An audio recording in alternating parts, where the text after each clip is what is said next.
ਬੀਰਬਲ ਦੀ ਅਕਲ ਦੇ ਬਾਰੇ ਪੂਰੀ ਦੁਨੀਆ ਦੇ ਵਿੱਚ ਚਰਚਾ ਸੀ। ਅਕਬਰ ਵੀ ਉਹਨੂੰ ਬਹੁਤ ਜ਼ਿਆਦਾ ਪਸੰਦ ਕਰਦਾ ਸੀ। ਇਸ ਕਹਾਣੀ ਬੀਰਬਲਜ਼ ਖਿਚੜੀ ਦੇ ਵਿੱਚ ਤੁਸੀਂ ਦੇਖੋਗੇ ਕਿ ਕਿਸ ਤਰ੍ਹਾਂ ਬੀਰਬਲ ਨੇ ਇੱਕ ਗਰੀਬ ਬ੍ਰਾਹਮਣ ਨੂੰ ਰਾਜਾ ਅਕਬਰ ਤੋਂ ਇਨਸਾਫ ਦਿਲਾਇਆ। ਸਟੋਰੀ ਸ਼ੁਰੂ ਕਰਦੇ ਹੋਏ ਸਭ ਤੋਂ ਪਹਿਲਾਂ ਅਸੀਂ ਡਿਫੀਕਲਟ ਵਰਡਸ ਦੇਖਦੇ ਹਾਂ। ਪਹਿਲਾ ਵਰਡ ਹੈ ਗਲੋਇੰਗ, ਇਸ ਦਾ ਮਤਲਬ ਹੁੰਦਾ ਹੈ ਚਮਕ। ਸੈਕਿੰਡ ਵਰਡ ਹੈ ਸਟਾਰਵਿੰਗ, ਇਸ ਦਾ ਮਤਲਬ ਹੁੰਦਾ ਹੈ ਭੁੱਖ ਨਾ ਮਰਨਾ। ਤੀਸਰਾ ਵਰਡ ਹੈ ਫਰੋਜ਼ਨ, ਇਸ ਦਾ ਮਤਲਬ ਹੁੰਦਾ ਹੈ ਪਾਣੀ ਦੇ ਵਿੱਚ ਜੰਮਿਆ ਹੋਣਾ। ਫੋਰਥ ਵਰਡ ਹੈ ਐਕਸਟ੍ਰੀਮ, ਇਸ ਦਾ ਮਤਲਬ ਹੁੰਦਾ ਹੈ ਕਿਸੇ ਚੀਜ਼ ਦਾ ਜ਼ਿਆਦਾ ਹੋਣਾ। ਫਿਫਥ ਵਰਡ ਹੈ ਡਿਜ਼ਰਵ, ਇਸ ਦਾ ਮਤਲਬ ਹੁੰਦਾ ਹੈ ਕਿਸੇ ਚੀਜ਼ ਦੇ ਲਾਇਕ ਹੋਣਾ। ਸਿਕਸਥ ਵਰਡ ਹੈ ਕੰਸੀਡਰ, ਕੰਸੀਡਰ ਦਾ ਮਤਲਬ ਹੁੰਦਾ ਹੈ ਮੰਨਣਾ। ਸੈਵਨਥ ਵਰਡ ਹੈ ਵਾਰਮਥ, ਵਾਰਮਥ ਦਾ ਮਤਲਬ ਹੁੰਦਾ ਹੈ ਗਰਮੀ। ਏਟਥ ਵਰਡ ਹੈ ਬ੍ਰਾਹਮਣ, ਇਸ ਦਾ ਮਤਲਬ ਹੁੰਦਾ ਬ੍ਰਾਹਮਣ। ਹੁਣ ਅਸੀਂ ਲੈਸਨ ਸ਼ੁਰੂ ਕਰਦੇ ਹਾਂ। ਇਟ ਵਾਜ਼ ਵਿੰਟਰ ਟਾਈਮ, ਸਰਦੀਆਂ ਦਾ ਸਮਾਂ ਸੀ। The ponds and lakes near Akbar's palace were all frozen. Akbar ਦੇ ਮਹਿਲ ਦੇ ਲਾਗੇ ਦੇ ਸਾਰੇ ਤਲਾਬ ਦੇ ਝੀਲਾਂ ਜੰਮ ਚੁੱਕੀਆਂ ਸਨ। ਐਟ ਅਕਬਰਜ਼ ਕੋਰਟ, ਹੁਣ ਅਕਬਰ ਦੇ ਦਰਬਾਰ ਦੇ ਵਿੱਚ। ਅਕਬਰ ਆਸਕਡ ਬੀਰਬਲ, ਅਕਬਰ ਨੇ ਬੀਰਬਲ ਨੂੰ ਪੁੱਛਿਆ, tell me one thing Birbal, ਇੱਕ ਚੀਜ਼ ਦੱਸ Birbal, do you think a man will do anything for money? ਕੀ ਤੈਨੂੰ ਲੱਗਦਾ ਹੈ ਕਿ ਇੱਕ ਆਦਮੀ ਪੈਸੇ ਲਈ ਕੁਝ ਵੀ ਕਰ ਸਕਦਾ ਹੈ? Birbal replied, yes your majesty. Birbal ਨੇ ਉੱਤਰ ਦਿੱਤਾ, ਹਾਂ ਕੁਝ ਵੀ ਕਰ ਸਕਦਾ ਹੈ your majesty. Akbar ordered, all right then prove it. Akbar ਨੇ ਹੁਕਮ ਦਿੱਤਾ, ਚਲ ਠੀਕ ਹੈ ਫਿਰ ਇਸ ਨੂੰ ਸਾਬਤ ਕਰਕੇ ਦਿਖਾ। The next day Birbal came to the court along with the Brahmin. ਅਗਲੇ ਦਿਨ ਬੀਰਬਲ ਦਰਬਾਰ ਦੇ ਵਿੱਚ ਇੱਕ ਬ੍ਰਾਹਮਣ ਦੇ ਨਾਲ ਆਇਆ। He was extremely poor and his family was starving. ਉਹ ਬਹੁਤ ਹੀ ਜ਼ਿਆਦਾ ਗਰੀਬ ਸੀ ਅਤੇ ਉਸ ਦੀ ਫੈਮਿਲੀ ਭੁੱਖ ਨਾ ਮਰ ਰਹੀ ਸੀ। He had no money to feed them, ਉਸ ਕੋਲ ਕੋਈ ਪੈਸਾ ਨਹੀਂ ਸੀ ਉਹਨਾਂ ਨੂੰ ਖਾਣਾ ਖਿਲਾਉਣ ਲਈ। Birbal said to the king, Birbal ਨੇ ਰਾਜਾ ਨੂੰ ਕਿਹਾ, this Brahmin is ready to do anything for the sake of money. ਇਹ ਬ੍ਰਾਹਮਣ ਪੈਸੇ ਦੀ ਖਾਤਰ ਕੁਝ ਵੀ ਕਰਨ ਨੂੰ ਤਿਆਰ ਹੈ। Akbar asked, will he do what I say?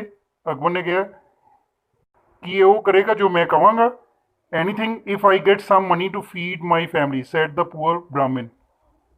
Before Birbal could reply, ਇਸ ਤੋਂ ਪਹਿਲਾਂ ਕਿ ਬੀਰਬਲ ਕੋਈ ਉੱਤਰ ਦੇ ਸਕਦਾ, ਗਰੀਬ ਬ੍ਰਾਹਮਣ ਨੇ ਕਿਹਾ, ਕੁਝ ਵੀ ਕਰਾਂਗਾ ਜੇ ਤੁਸੀਂ ਮੇਰੇ ਪਰਿਵਾਰ ਲਈ ਕੁਝ ਪੈਸੇ ਦਿਓਗੇ ਉਹਨਾਂ ਦੇ ਖਾਣੇ ਦੇ ਲਈ।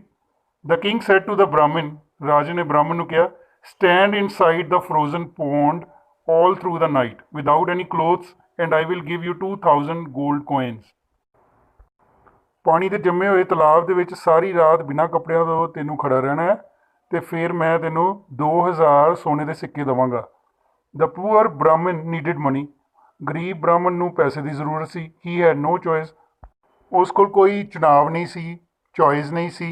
ਹੀ stood in the frozen pond all through the night shivering, ਉਹ ਸਾਰੀ ਰਾਤ ਜੰਮੇ ਹੋਏ ਤਲਾਬ ਵਿੱਚ ਖੜਾ ਰਿਹਾ ਅਤੇ ਕੰਬਦਾ ਰਿਹਾ। In the morning he returned to Akbar's court to receive his reward of 2000 gold coins. ਸਵੇਰੇ ਉਹ ਅਕਬਰ ਦੇ ਦਰਬਾਰ ਦੇ ਵਿੱਚ 2000 ਸੋਨੇ ਦੇ ਸਿੱਕਿਆਂ ਦਾ ਇਨਾਮ ਲੈਣ ਲਈ ਪਹੁੰਚਿਆ। ਦ king asked the brahmin, how could you stand in the frozen pond in such an extreme temperature. ਰਾਜੇ ਨੇ ਬ੍ਰਾਹਮਣ ਨੂੰ ਪੁੱਛਿਆ, ਤੂੰ ਸਾਰੀ ਰਾਤ ਇਸ ਜੰਮੇ ਹੋਏ ਤਲਾਬ ਦੇ ਵਿੱਚ ਇੰਨੇ ਸਖਤ ਮੌਸਮ ਦੇ ਵਿੱਚ ਕਿਸ ਤਰ੍ਹਾਂ ਖੜਾ ਹੋ ਸਕਦਾ ਸੀ? The innocent Brahmin replied, I could see faintly glowing lights of the palace a mile away and that was a ray of hope for me.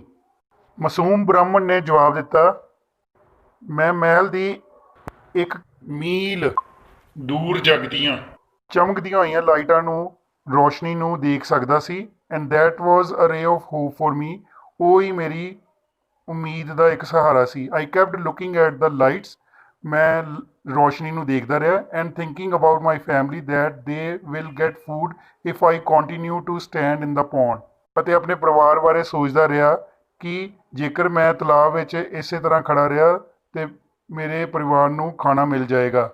Akbar suddenly became very Stern, Akbar ਅਚਾਨਕ ਹੀ ਬਹੁਤ ਸਖਤ ਹੋ ਗਿਆ। ਹੀ ਸੈਡ ਹਾਰਸ਼ਲੀ, ਓ ਬ੍ਰਾਹਮਣ ਯੂ ਹੈਵ ਚੀਟਡ ਮੀ। ਉਸਨੇ ਸਖਤੀ ਨਾਲ ਕਿਹਾ, ਓਏ ਬ੍ਰਾਹਮਣ ਤੂੰ ਤਾਂ ਮੈਨੂੰ ਧੋਖਾ ਦਿੱਤਾ ਹੈ। I will not give you any reward for this, मैं तेनों इसलिए कोई इनाम नहीं देवांगा। You looked at the palace lights and got warmth from the lights. तू महल दियां लाइट्स ਨੂੰ ਦੇਖਿਆ ਹੈ ਤੇ ਉਥੋਂ ਗਰਮੀ ਲਿੱਤੀ ਹੈ। You do not deserve the reward. ਤੂੰ ਇਨਾਮ ਦਾ ਹੱਕਦਾਰ ਨਹੀਂ ਹੈ। Birbal said, your majesty, it is impossible to get the warmth from the lights glowing so far away. Birbal ਨੇ ਕਿਹਾ, ਯੋਰ ਮੈਜੈਸਟੀ, ਇਹ ਨਾਮੁਮਕਿਨ ਹੈ ਕਿ ਇੰਨੀ ਦੂਰ ਤੋਂ ਕੋਈ ਲਾਈਟ ਤੋਂ ਗਰਮੀ ਲੈ ਸਕੇ। Akbar did not listen to him. Akbar ਨੇ ਉਸ ਦੀ ਗੱਲ ਨਹੀਂ ਸੁਣੀ। ਹਾਊ ਕੁਡ ਦ ਪੂਅਰ ਬ੍ਰਾਹਮਣ ਆਰਗਿਊ ਵਿਦ ਦ ਐਂਪਰਰ। ਕਿਵੇਂ ਇੱਕ ਗਰੀਬ ਬ੍ਰਾਹਮਣ ਰਾਜਾ ਦੇ ਨਾਲ ਬਹਿਸ ਕਰ ਸਕਦਾ ਸੀ। He returned disappointed and bare handed from Akbar's court. ਉਹ ਵਿਚਾਰਾ ਨਿਰਾਸ਼ ਹੋ ਕੇ ਤੇ ਖਾਲੀ ਹੱਥ ਅਕਬਰ ਦੇ ਦਰਬਾਰ ਵਿੱਚੋਂ ਚਲਾ ਗਿਆ। The next day Birbal did not go to Akbar's court. ਅਗਲੇ ਦਿਨ ਬੀਰਬਲ ਅਕਬਰ ਦੇ ਦਰਬਾਰ ਵਿੱਚ ਨਹੀਂ ਗਿਆ। He sent a messenger to the emperor saying that he would come to the court only after his khichdi gets cooked. ਉਸਨੇ ਰਾਜਾ ਨੂੰ ਇੱਕ ਦੂਤ ਦੇ ਜ਼ਰੀਏ ਇੱਕ ਸੰਦੇਸ਼ ਦੇ ਕੇ ਭੇਜਿਆ ਅਤੇ ਕਿਹਾ ਕਿ ਉਹ ਦਰਬਾਰ ਉਦੋਂ ਹੀ ਆਏਗਾ ਜਦੋਂ ਉਸਦੀ ਖਿਚੜੀ ਤਿਆਰ ਹੋ ਜਾਏਗੀ। Birbal did not turn up even after 5 days। Birbal 5 ਦਿਨ ਬਾਅਦ ਵੀ ਨਹੀਂ ਆਇਆ। The emperor himself went to Birbal's house to see what he was doing. ਰਾਜਾ ਬੀਰਬਲ ਦੇ ਘਰ ਦੇਖਣ ਗਿਆ ਕਿ ਉਹ ਕੀ ਕਰ ਰਿਹਾ ਸੀ। He saw that Birbal had lit the fire and kept the pot of uncooked khichdi 1 yard above the fire। उसने देखा कि ਬੀਰਬਲ ਨੇ ਅੱਗ ਜਲਾਈ ਹੋਈ ਹੈ ਅਤੇ ਉਸ ਦੇ ਵਿੱਚ ਕਿ ਕੱਚੀ ਖਿਚੜੀ 1 ਗੱਜ ਅੱਗ ਤੋਂ ਉੱਪਰ ਰੱਖੀ ਹੋਈ ਸੀ। Akbar said, Birbal, I considered you to be the wisest in this country, but you have proved me wrong। Akbar ਨੇ ਕਿਹਾ, ਬੀਰਬਲ, ਮੈਂ ਤਾਂ ਸਮਝਦਾ ਇਹ ਸੀ ਕਿ ਤੂੰ ਇਸ ਦੇਸ਼ ਦੇ ਵਿੱਚ ਸਭ ਤੋਂ ਜ਼ਿਆਦਾ ਸਿਆਣਾ ਹੈ, ਪਰ ਤੂੰ ਮੈਨੂੰ ਝੂਠਾ ਸਾਬਤ ਕਰ ਦਿੱਤਾ। Birbal said, why your majesty. Birbal ਨੇ ਕਿਹਾ, ਕਿਉਂ ਯੋਰ ਮੈਜੈਸਟੀ, ਕਿਸ ਤਰ੍ਹਾਂ ਮਹਾਰਾਜ। Akbar said, how will the khichdi get cooked when it is 1 yard above the fire. Akbar ਨੇ ਕਿਹਾ, ਖਿਚੜੀ ਕਿਸ ਤਰ੍ਹਾਂ ਬਣੇਗੀ ਜੇਕਰ ਇਹ ਅੱਗ ਤੋਂ 1 ਗੱਜ ਉੱਪਰ ਰਹੇਗੀ। What is wrong with you Birbal. ਤੇਰੇ ਨਾਲ ਕੀ ਹੋ ਗਿਆ Birbal. Birbal kept stirring the pot and replied. Birbal ਭਾਂਡੇ ਨੂੰ ਹਿਲਾਉਂਦਾ ਰਿਹਾ ਅਤੇ ਉਸਨੇ ਉੱਤਰ ਦਿੱਤਾ, ਓ ਮਾਈ ਗ੍ਰੇਟ ਐਂਪਰਰ, ਓ ਮਹਾਰਾਜ, when it is possible for a person to receive warmth from the faintly glowing lights a mile away. ਜਦੋਂ ਇਹ ਸੰਭਵ ਹੋ ਸਕਦਾ ਹੈ ਕਿ ਇੱਕ ਆਦਮੀ 1 ਮੀਲ ਤੋਂ ਹੀ ਜਗਦੀਆਂ ਹੋਈਆਂ ਲਾਈਟਸ ਤੋਂ ਹੀ ਗਰਮੀ ਪ੍ਰਾਪਤ ਕਰ ਸਕਦਾ ਹੈ, then it should be possible for this khichdi which is just a yard above the fire to get cooked। ਤਾਂ ਫਿਰ ਇਸ ਖਿਚੜੀ ਲਈ ਵੀ ਸੰਭਵ ਹੈ ਕਿ ਉਹ ਅੱਗ ਤੋਂ 1 ਗੱਜ ਉੱਪਰ ਹੀ ਹੋਵੇ ਤੇ ਬਣ ਜਾਵੇ। Akbar realized his mistake। Akbar ਨੂੰ ਆਪਣੀ ਗਲਤੀ ਦਾ ਅਹਿਸਾਸ ਹੋਇਆ। he called the poor Brahmin and gave him 2000 gold coins। ਉਸਨੇ ਗਰੀਬ ਬ੍ਰਾਹਮਣ ਨੂੰ ਬੁਲਾਇਆ ਅਤੇ ਉਸ ਨੂੰ 2000 ਸੋਨੇ ਦੇ ਸਿੱਕੇ ਦਿੱਤੇ। Akbar was happy that Birbal had helped him to realise his mistake. Akbar ਖੁਸ਼ ਸੀ ਕਿ ਬੀਰਬਲ ਨੇ ਉਸ ਨੂੰ ਉਸ ਦੀ ਗਲਤੀ ਦਾ ਅਹਿਸਾਸ ਕਰਾਉਣ ਵਿੱਚ ਉਸ ਦੀ ਸਹਾਇਤਾ ਕੀਤੀ।